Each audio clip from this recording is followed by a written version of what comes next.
ನೋಡ್ರಿ, ಟಿಪ್ಪು ಸುಲ್ತಾನ್ ಯಾವ ಯುದ್ಧದಲ್ಲಿ ಸಾವನ್ನಪ್ಪಿದರು ಅಂತೇಳಿ ಪ್ರಶ್ನೆ ಅದ. ಆಯ್ಕೆಗಳಲ್ಲಿ ನೋಡ್ರಿ, ಮೊದಲನೇ ಮೈಸೂರು ಯುದ್ಧ, ನಾಲ್ಕನೇ ಮೈಸೂರು ಯುದ್ಧ, ಮೂರನೇ ಮೈಸೂರು ಯುದ್ಧ, ದ್ವಿತೀಯ ಮೈಸೂರು ಯುದ್ಧ ಅಂತದ. ಸರಿಯಾದಂಥ ಉತ್ತರ ಯಾವುದಪ್ಪ ಅಂತಂದ್ರೆ ನಾಲ್ಕನೇ ಮೈಸೂರು ಯುದ್ಧದಲ್ಲಿ. ಈ ಮೈಸೂರು ಯುದ್ಧಗಳು 4 ನಡೀತಾವ ಸ್ನೇಹಿತರೆ. ಅದರಲ್ಲಿ ಮೊದಲನೇ ಮೈಸೂರು ಯುದ್ಧ ಅನ್ನುವಂಥದ್ದು 1767ರಿಂದ 69ರಲ್ಲಿ ನಡೀತದೆ. 1767ರಿಂದ 69ರ ಕಾಲಾವಧಿಯಲ್ಲಿ ನಡೀತದೆ. ತದನಂತರ ಈ ಯುದ್ಧ ಯಾವುದು ಮದ್ರಾಸ್ ಒಪ್ಪಂದದಿಂದ ಇದು ಕೊನೆಗೊಳ್ತದೆ ಸ್ನೇಹಿತರೆ. ಯಾವುದು? ಮದ್ರಾಸ್ ಒಪ್ಪಂದದಿಂದ. ನೆಕ್ಸ್ಟ್ ಎರಡನೇ ಮೈಸೂರು ಯುದ್ಧವನ್ನು ನೋಡೋಣ. ಈಗ ಈ ಎರಡನೇ ಮೈಸೂರು ಯುದ್ಧ ಅನ್ನುವಂಥದ್ದು 1780ರಿಂದ 84ರವರೆಗೆ 1780ರಿಂದ 84ರವರೆಗೆ ನಡೀತದೆ. ಇದು ಎರಡನೇ ಆಂಗ್ಲೋ ಮೈಸೂರು ಯುದ್ಧ ಮಂಗಳೂರು ಒಪ್ಪಂದದಿಂದ ಕೊನೆಗೊಳ್ತದೆ. ಯಾವುದು? ಇದು ಮದ್ರಾಸ್ ಒಪ್ಪಂದ ಒಂದನೇದ್ದು. ಎರಡನೇ ಯುದ್ಧ ಮಂಗಳೂರು ಒಪ್ಪಂದ. ತದನಂತರ ಮೂರನೇ ಆಂಗ್ಲೋ ಮೈಸೂರು ಯುದ್ಧ ಅನ್ನುವಂಥದ್ದು 1790ರಿಂದ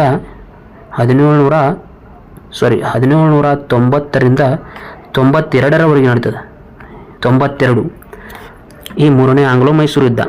ತದನಂತರ ನಾಲ್ಕನೇ ಆಂಗ್ಲೋ ಮೈಸೂರು ಯುದ್ಧ 1799ರಲ್ಲಿ ನಡೀತದೆ ಸ್ನೇಹಿತರೆ. ಎಷ್ಟು? ನಾಲ್ಕನೇ ಆಂಗ್ಲೋ ಮೈಸೂರು ಯುದ್ಧ ನಡೆದಿರುವುದು 1799ರಲ್ಲಿ. ಈ ಯುದ್ಧದಲ್ಲಿ ಯಾರು? ಟಿಪ್ಪು ಸುಲ್ತಾನ ಅನ್ನುವಂಥವ ಈ ರಾಜ ಸಾವನ್ನಪ್ತಾನ. ಹಾಗಾಗಿ ನಾವು ಈ 3 ಯುದ್ಧಗಳಲ್ಲಿ ಈ ಇಯರ್ಗಳು ಮತ್ತು ಈ ಒಪ್ಪಂದಗಳನ್ನು ನಾವು ನೆನಪಿಟ್ಟುಕೊಳ್ಬೇಕಾಗ್ತದೆ. ಯಾವುದು? ಮದ್ರಾಸ್ ಒಪ್ಪಂದ, ಮಂಗಳೂರು ಒಪ್ಪಂದ ಮತ್ತು ಶ್ರೀರಂಗಪಟ್ಟಣ ಒಪ್ಪಂದ ನಡೀತದೆ ಸ್ನೇಹಿತರೆ. ಈ ಮೂರನೇ ಆಂಗ್ಲೋ ಮೈಸೂರು ಯುದ್ಧ 1792ರಲ್ಲಿ ಶ್ರೀರಂಗಪಟ್ಟಣ ಒಪ್ಪಂದ ಆಗ್ತದೆ. ನೆಕ್ಸ್ಟ್, ಭಾರತದ ಹಣಕಾಸು ನೀತಿಯನ್ನು ಯಾರು ರೂಪಿಸುತ್ತಾರೆ? ಇಲ್ಲಿ ನೋಡ್ರಿ ಪ್ರಶ್ನೆ ಏನದ? ಭಾರತದ ಹಣಕಾಸು ನೀತಿಯನ್ನು ರೂಪಿಸುವವರು ಯಾರು ಅಂತ ಪ್ರಶ್ನೆ ಅದ. ಸರಿಯಾದಂತಹ ಉತ್ತರ ಯಾವುದಪ್ಪ ಅಂತಂದ್ರೆ ಭಾರತದ ರಿಸರ್ವ್ ಬ್ಯಾಂಕ್. ನೋಡ್ರಿ, ಭಾರತದ ರಿಸರ್ವ್ ಬ್ಯಾಂಕ್ ಅಂದ್ರೆ ಏನು? RBI. ಈ RBI ಭಾರತದ ಹಣಕಾಸು ನೀತಿಯನ್ನು ರೂಪಿಸುತ್ತದೆ. ನೆಕ್ಸ್ಟ್,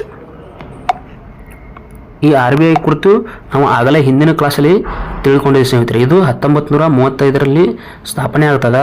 1949ರಲ್ಲಿ ಇದು ರಾಷ್ಟ್ರೀಕರಣ ಆಗ್ತದೆ. ಯಾವುದು? RBI. ತದನಂತರ ಇದರ ಕೇಂದ್ರ ಕಚೇರಿಯಲ್ಲಿಪ್ಪ ಅಂದ್ರೆ ಮುಂಬೈನಲ್ಲಿದೆ. ನೆಕ್ಸ್ಟ್, ಭಾರತದ ಯೋಜನಾ ಆಯೋಗವನ್ನು ಯಾರು ಸ್ಥಾಪಿಸಿದರು? ಭಾರತದ ಯೋಜನಾ ಆಯೋಗವನ್ನು ಯಾರು ಸ್ಥಾಪಿಸಿದರು ಅಂತೇಳಿ ಪ್ರಶ್ನೆ ಅದ. ಆಯ್ಕೆಗಳು ನೋಡ್ರಿ, ನೆಹರು, ಗಾಂಧೀಜಿ, ರಾಜೀವ್ ಗಾಂಧಿ, ಅಂಬೇಡ್ಕರ್. ಸರಿಯಾದಂಥ ಉತ್ತರ ಯಾವುದಪ್ಪ ಅಂತಂದ್ರೆ ಜವಾಹರ್ಲಾಲ್ ನೆಹರು. ಆಪ್ಷನ್ ಎ ಅದ ನೋಡ್ರಿ. ಜವಾಹರ್ಲಾಲ್ ನೆಹರೂರವರು ಈ ಯೋಜನಾ ಆಯೋಗವನ್ನು ಪ್ರಥಮವಾಗಿ ಇವರು ಪ್ರಾರಂಭವನ್ನು ಮಾಡಿರ್ತಾರೆ. ಭಾರತದ ಪ್ರಧಾನಿ ಆದ ನಂತರ ಇದನ್ನು ಪ್ರಾರಂಭ ಮಾಡಿದ್ದಾರೆ. ಈಗ ಇದರದೇ ಆದಂತಹ ಇದೇ ಮಾದರಿಯಲ್ಲಿ ನರೇಂದ್ರ ಮೋದಿಯವರು ನೀತಿ ಆಯೋಗವನ್ನು ಪ್ರಾರಂಭ ಮಾಡಿದ್ದಾರೆ ಸ್ನೇಹಿತರೆ. ಯಾವುದು? ಯೋಜನಾ ಆಯೋಗವನ್ನು ರದ್ದುಪಡಿಸಿ ಪ್ರಸ್ತುತದಲ್ಲಿ ಯಾವುದು? ನೀತಿ ಆಯೋಗ ಅನ್ನುವಂಥದ್ದು ಜಾರಿಯಲ್ಲದ. ನೆಕ್ಸ್ಟ್, ಭಾರತದ ಸಂವಿಧಾನದಲ್ಲಿ ಎಷ್ಟು ವಿಧಿಗಳು ಇವೆ? ನೋಡ್ರಿ ಸ್ನೇಹಿತರೆ, ಭಾರತ ಸಂವಿಧಾನ ಒಳಗೊಂಡಿರುವ ವಿಧಿಗಳ ಸಂಖ್ಯೆ ಕೇಳಿದಾನ. ಇಲ್ಲಿ ನೋಡ್ರಿ 395, 400, 370, 380. ಇಲ್ಲಿ ನೋಡ್ರಿ, ಈ ಆಯ್ಕೆಗಳ ಪ್ರಕಾರ ಇದಕ್ಕೆ ಸರಿಯಾದಂಥ ಉತ್ತರ ಯಾವುದಪ್ಪ ಅಂತಂದ್ರೆ 395 ವಿಧಿಗಳಾಗ್ತದೆ. ಅಂದರೆ ಭಾರತ ಸಂವಿಧಾನ ಜಾರಿಗೆ ಬಂದಂಥ ಸಂದರ್ಭದಲ್ಲಿ 395 ವಿಧಿಗಳು ಇರ್ತಾವೆ ಸ್ನೇಹಿತರೆ. ಹಾಗಾಗಿ ನಾವು ಈ ಸದ್ಯದಲ್ಲೇ ಹಲವಾರು ತಿದ್ದುಪಡಿಗಳಿಂದ ಹಲವಾರು ವಿಧಿಗಳು ಸೇರಿ 470ಕ್ಕೂ ಅಧಿಕ ವಿಧಿಗಳು ಸದ್ಯದಲ್ಲಿರುವುದು. ಆದರೆ ಪ್ರಸ್ತುತ ಭಾರತದಲ್ಲಿ ಸಂವಿಧಾನ ಜಾರಿಗೆ ಬಂದಾಗ ಈ ಆಯ್ಕೆಗಳ ಪ್ರಕಾರ ನೋಡೋದಾದರೆ ನಾವು 395 ವಿಧಿಗಳು ಅಂತೇಳಿ ಹಾಕಬೇಕಾಗ್ತದೆ. ನೆಕ್ಸ್ಟ್, ಆವಾಗ ಭಾರತ ಸಂವಿಧಾನ ಜಾರಿಗೆ ಬಂದಂಥ ಸಂದರ್ಭದಲ್ಲಿ 395 ವಿಧಿಗಳು, 22 ಭಾಗಗಳು ಮತ್ತು 8 ಅನುಸೂಚಿಗಳು ಇರ್ತವೆ ಸ್ನೇಹಿತರೆ. ಎಷ್ಟು? 8 ಅನುಸೂಚಿಗಳು. ನೆಕ್ಸ್ಟ್, ರಾಜ್ಯಸಭೆಯ ಸದಸ್ಯರ ಅವಧಿ ಎಷ್ಟು ವರ್ಷ? ನೋಡ್ರಿ, ರಾಜ್ಯಸಭೆ ಮತ್ತು ಲೋಕಸಭೆ ಎರಡೂ ಸದಸ್ಯರ ಅಧಿಕಾರಾವಧಿ ಬೇರೆ ಬೇರೆ ಇರ್ತದೆ ಸ್ನೇಹಿತರೆ. ಹಾಗಾಗಿ ನಾವು ರಾಜ್ಯಸಭೆಯ ಸದಸ್ಯರ ಅವಧಿಯನ್ನು ಇಲ್ಲಿ ಕೇಳಿದಾನ. ಇಲ್ಲಿ ಆಯ್ಕೆಗಳು ನೋಡೋದಾದರೆ 3 ವರ್ಷ, 5 ವರ್ಷ, 6 ವರ್ಷ, 4 ವರ್ಷ ಅಂತದ. ಸರಿಯಾದಂಥ ಉತ್ತರ ಯಾವುದಪ್ಪ ಅಂತಂದ್ರೆ 6 ವರ್ಷ. ಆಪ್ಷನ್ ಸಿ ಅಲ್ಲಿದೆ ನೋಡ್ರಿ. 6 ವರ್ಷ ಈ ಭಾರತದಲ್ಲಿ ರಾಜ್ಯಸಭೆಯ ಸದಸ್ಯರ ಅವಧಿಯಾಗಿರ್ತದೆ. ಅದೇ ರೀತಿ ಇಲ್ಲಿ ನಾವು 5 ವರ್ಷ ಅಂತದಲ್ಲ, ಇದು ಲೋಕಸಭೆಯ ಸದಸ್ಯರ ಅಧಿಕಾರ ಅವಧಿ ಎಷ್ಟು ವರ್ಷಪ್ಪ ಅಂತಂದ್ರೆ 5 ವರ್ಷ. ಈ ರಾಜ್ಯಸಭೆ ಸದಸ್ಯರು ಪ್ರತಿ 2 ವರ್ಷಕ್ಕೊಮ್ಮೆ ಚೇಂಜ್ ಆಗ್ತಾ ಹೋಗ್ತಾರೆ ಸ್ನೇಹಿತರೆ. ಅಂದರೆ 1/3 ಅಷ್ಟು ಇರ್ಬೋದು. ಅಂದರೆ ಪ್ರತಿ 2 ವರ್ಷಕ್ಕೊಮ್ಮೆ, ಇದಕ್ಕೆ ನಿರ್ದಿಷ್ಟವಾಗಿ ಚುನಾವಣೆ ನಡೆಯೋದಿಲ್ಲ. ಹಾಗೆ ಪ್ರತಿ 2 ವರ್ಷಕ್ಕೊಮ್ಮೆ ಅವರ ಅಧಿಕಾರಾವಧಿ ಮುಗಿದಂತೆ, 6 ವರ್ಷಗಳ ಅಧಿಕಾರಾವಧಿ ಮುಗಿದಂತೆ ಪ್ರತಿ 2 ವರ್ಷಕ್ಕೊಮ್ಮೆ ಬದಲಾವಣೆ ಆಗ್ತಾ ಹೋಗ್ತಾರೆ. ನೆಕ್ಸ್ಟ್, ಭಾರತದ ಅತಿ ದೊಡ್ಡ ರಾಜ್ಯ ಯಾವುದು? ಭಾರತದ ಅತಿ ದೊಡ್ಡ ರಾಜ್ಯ ಯಾವುದು ಅಂತೇಳಿ ಪ್ರಶ್ನೆ ಇದೆ. ಸರಿಯಾದಂಥ ಉತ್ತರ ಯಾವಪ್ಪ ಅಂತಂದ್ರೆ ರಾಜಸ್ಥಾನ. ಈ ಭಾರತದ ರಾಜ್ಯಗಳನ್ನು, ಅತಿ ದೊಡ್ಡ ರಾಜ್ಯಗಳನ್ನು ನಾವು ನೆನಪಿಟ್ಟುಕೊಳ್ಳಲು ಒಂದು ಕೋಡನ್ನು ನಾವು ಮಾಡಿರ್ತೀವಿ. ಅದು ಯಾವುದಪ್ಪ ಅಂತಂದ್ರೆ ರಮ್ಮು ಜಿ ಕೆ. ಯಾವುದು? ರಮ್ಮು ಜಿ ಕೆ ಮುಖಾಂತರ ಈ ಕೋಡನ್ನು ಬಳಸಿ ನಾವು ನೆನಪಿಟ್ಟುಕೊಳ್ಬೋದು. ರಾಜಸ್ಥಾನ, ಮಧ್ಯಪ್ರದೇಶ, ಮಹಾರಾಷ್ಟ್ರ, ಉತ್ತರ ಪ್ರದೇಶ, ಗುಜರಾತ ಮತ್ತು ಕರ್ನಾಟಕ. ಈ ರೀತಿ ಕರ್ನಾಟಕ ನಮ್ಮದು 6ನೇ ಸ್ಥಾನದಲ್ಲಿ ಕಂಡು ಬರ್ತದೆ ಸ್ನೇಹಿತರೆ. ಮೊದಲ ರಾಜ್ಯ ಯಾವುದಪ್ಪ ಅಂತಂದರೆ ರಾಜಸ್ಥಾನ್. ನೆಕ್ಸ್ಟ್, ಅರ್ಥಶಾಸ್ತ್ರದ ಪಿತಾಮಹ ಯಾರು? ನೋಡಿ ಸ್ನೇಹಿತರೆ, ಅರ್ಥಶಾಸ್ತ್ರದ ಪಿತಾಮಹ ಯಾರು ಅಂತೇಳಿ ಪ್ರಶ್ನೆ ಅದ. Mahatma Gandhi, Chanakya, Nehru, Adam Smith. ಸರಿಯಾದಂಥ ಉತ್ತರ ಯಾವುದಪ್ಪ ಅಂತಂದ್ರೆ, ಸಾಮಾನ್ಯವಾಗಿ ಅರ್ಥಶಾಸ್ತ್ರದ ಪಿತಾಮಹ ಯಾರು ಅಂತ ಕೇಳಿದ್ರೆ ಅಂದ್ರೆ ಅಡಮ್ ಸ್ಮಿತ್ ಆಗ್ತಾರೆ ಸ್ನೇಹಿತರೆ. ಯಾರು? Adam Smith. ಈ ಆಪ್ಷನ್ 4ದಲ್ಲಿದೆ ನೋಡ್ರಿ. ಅಡಮ್ ಸ್ಮಿತ್ ಅವರು ಈ ಅರ್ಥಶಾಸ್ತ್ರದ ಪಿತಾಮಹ. ಅದೇ ರೀತಿ ಭಾರತದ ಅರ್ಥಶಾಸ್ತ್ರದ ಪಿತಾಮಹ ಯಾರು ಅಂತ ಕೇಳಿದ್ರೆ ಅಂದ್ರೆ ನಾವು ಚಾಣಕ್ಯ ಅಂತ ಆಗ್ಬೋದು. ಚಾಣಕ್ಯ, ಕೌಟಿಲ್ಯ, ದ್ರಾವಿಡಾಚಾರ್ಯ, ವಿಷ್ಣುಗುಪ್ತ ಅಂತೇಳಿ ಈತನನ್ನು 4 ಹೆಸರಿಂದ ಕರೀತಾರೆ ಸ್ನೇಹಿತರೆ. ಯಾವುದು? ಚಾಣಕ್ಯ, ಕೌಟಿಲ್ಯ, ದ್ರಾವಿಡಾಚಾರ್ಯ ಅಂತೇಳಿ ವಿಷ್ಣುಗುಪ್ತ. ಈ ರೀತಿ 4 ಹೆಸರಿನಿಂದ ಈ ಕೌಟಿಲ್ಯನನ್ನು ಕರೀತಾರೆ. ನೆಕ್ಸ್ಟ್, ಭಾರತದ ಮೊದಲ ಪ್ರಧಾನಮಂತ್ರಿ ಯಾರು? ನೋಡ್ರಿ, ಆಗಲೇ ಭಾರತದ ರಾಷ್ಟ್ರಪತಿ ಕೇಳಿದ್ರು, ಈಗ ಭಾರತದ ಪ್ರಧಾನಿ ಯಾರು ಅಂತೇಳಿ ಪ್ರಶ್ನೆ ಆಗಿದೆ. ಇದು ಹಲವಾರು ಬಾರಿ PC ಪರೀಕ್ಷೆಯಲ್ಲಿ ಪ್ರಶ್ನೆ ಆಗಿದೆ ನೋಡಿ ಸ್ನೇಹಿತರೆ. ಸರಿಯಾದಂಥ ಉತ್ತರ ಯಾವುದಪ್ಪ ಅಂತಂದ್ರೆ ಜವಾಹರ್ಲಾಲ್ ನೆಹರೂರವರು. ನೋಡ್ರಿ, ಇಲ್ಲಿ 1947 ಆಗಸ್ಟ್ 15ರ ನಂತರ ಭಾರತದ ಪ್ರಧಾನಮಂತ್ರಿಯಾಗಿ ಅಧಿಕಾರಕ್ಕೆ ಬಂದಂಥವರು ಯಾರಪ್ಪ ಅಂತಂದ್ರೆ ಈ ಜವಾಹರ್ಲಾಲ್ ನೆಹರೂರವರು. ಎಷ್ಟು? 1947 ಆಗಸ್ಟ್ 15ರಂದು ಇವರು ಪ್ರಥಮವಾಗಿ ಪ್ರಧಾನಿಯಾಗಿ ಭಾಷಣವನ್ನು ಮಾಡಿ ಅದೇ ದಿವಸ ಅಧಿಕಾರವನ್ನು ಸ್ವೀಕರಿಸಿದಂಥವರು. ಇಲ್ಲ ನೋಡ್ರಿ, ಆಯ್ಕೆಗಳಲ್ಲಿ ಇಂದಿರಾ ಗಾಂಧಿ ಅಂತ ಹೇಳಿದ. ಈ ಇಂದಿರಾ ಗಾಂಧಿ ಭಾರತದ ಮೊದಲ ಮಹಿಳಾ ಪ್ರಧಾನಿ ಯಾರಪ್ಪ ಅಂತಂದ್ರೆ ಇಂದಿರಾ ಗಾಂಧಿ ಅವರು ಆಗ್ತಾರೆ. ಯಾರು? ಇಂದಿರಾ ಗಾಂಧಿ.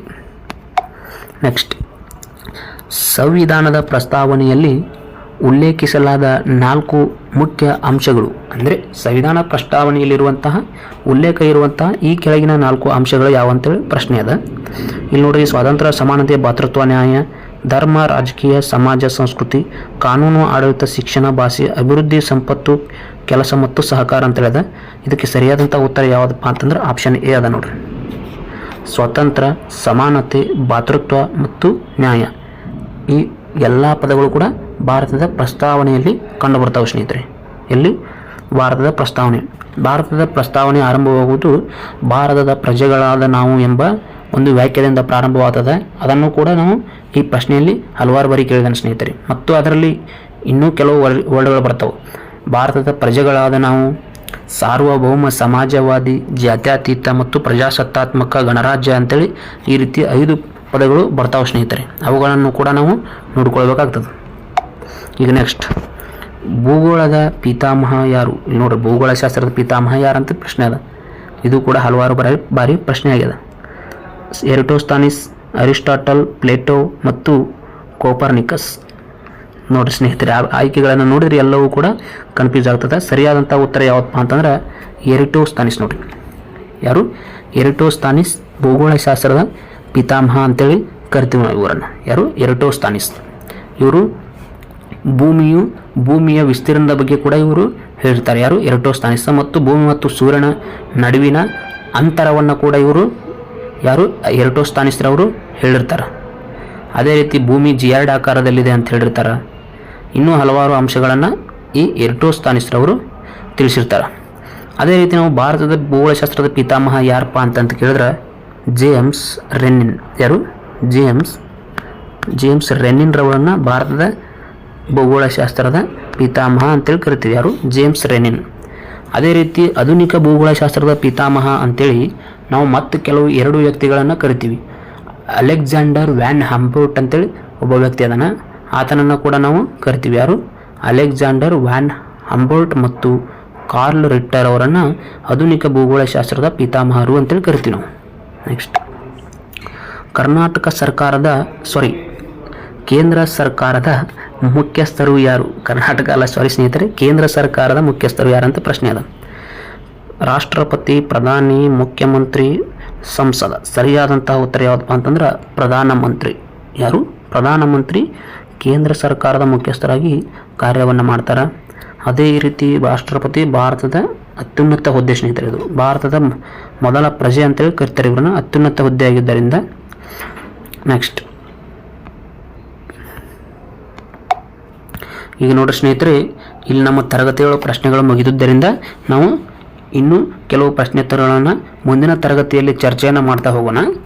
ಇನ್ನೂ ಯಾರಾದರೂ ನಮ್ಮ ಈ ತರಗತಿಯನ್ನು ಹೊಸದಾಗಿ ವೀಕ್ಷಣೆಯನ್ನು ಮಾಡ್ತಾ ಇದ್ದರೆ ನೀವು ಕೂಡ ಈ ನಮ್ಮ ಯೂಟ್ಯೂಬ್ ಚಾನಲ್ನ ಸಬ್ಸ್ಕ್ರೈಬ್ ಮಾಡಿಕೊಳ್ಳುವುದರಿಂದ ಇನ್ನು ಮುಂದೆ ಮಾಡುವಂತಹ ಎಲ್ಲ ವಿಡಿಯೋಗಳು ನಿಮಗೆ ಬೇಗನೆ ನೋಟಿಫಿಕೇಷನ್ ಬರ್ತಾವೆ ಸ್ನೇಹಿತರೆ. ಹಾಗಾಗಿ ನೀವು ನಮ್ಮ ಈ ತರಗತಿಯನ್ನು ಸಬ್ಸ್ಕ್ರೈಬ್ ಮಾಡಿಕೊಂಡು ತರಗತಿಯನ್ನು ವೀಕ್ಷಿಸಬೇಕು. ಅದೇ ರೀತಿ ಈ ತರಗತಿಯ ಪ್ರಶ್ನೆಗಳ PPT ಏನಾದರೂ ನಿಮಗೆ ಬೇಕೆನಿಸಿದರೆ ನಮ್ಮ ಈ ವಿಡಿಯೋದ ಡಿಸ್ಕ್ರಿಪ್ಷನ್ ಬಾಕ್ಸ್ನಲ್ಲಿ ನಮ್ಮ ಟೆಲಿಗ್ರಾಮ್ ಚಾನಲ್ ಅದ ಸ್ನೇಹಿತರೆ. ಇದೇ KS ಕ್ಲಾಸಸ್ ಅಂತೇಳಿ ಟೆಲಿಗ್ರಾಮ್ ಚಾನಲ್ ಲಿಂಕ್ ಅದ. ಅಲ್ಲಿ ಹೋಗಿ ನೀವು ಕೂಡ ಜಾಯ್ನ್ ಆಗಿ ಡೌನ್ಲೋಡನ್ನು ಮಾಡಿಕೊಳ್ಬೋದು. ಇದು ಉಚಿತವಾಗಿ ಇರ್ತದೆ ಸ್ನೇಹಿತರೆ. ಅದೇ ರೀತಿ ಈ ನಮ್ಮ ಕೊನೆಯವರೆಗೆ ನಮ್ಮ ತರಗತಿಯನ್ನು ವೀಕ್ಷಿಸಿದಂತಹ ಎಲ್ಲ ನನ್ನ ಸ್ಪರ್ಧಾರ್ಥಿಗಳಿಗೆ ಹೃತ್ಪೂರ್ವಕವಾದಂತಹ ಧನ್ಯವಾದಗಳನ್ನು ಸಲ್ಲಿಸ್ತೀನಿ. Thank you.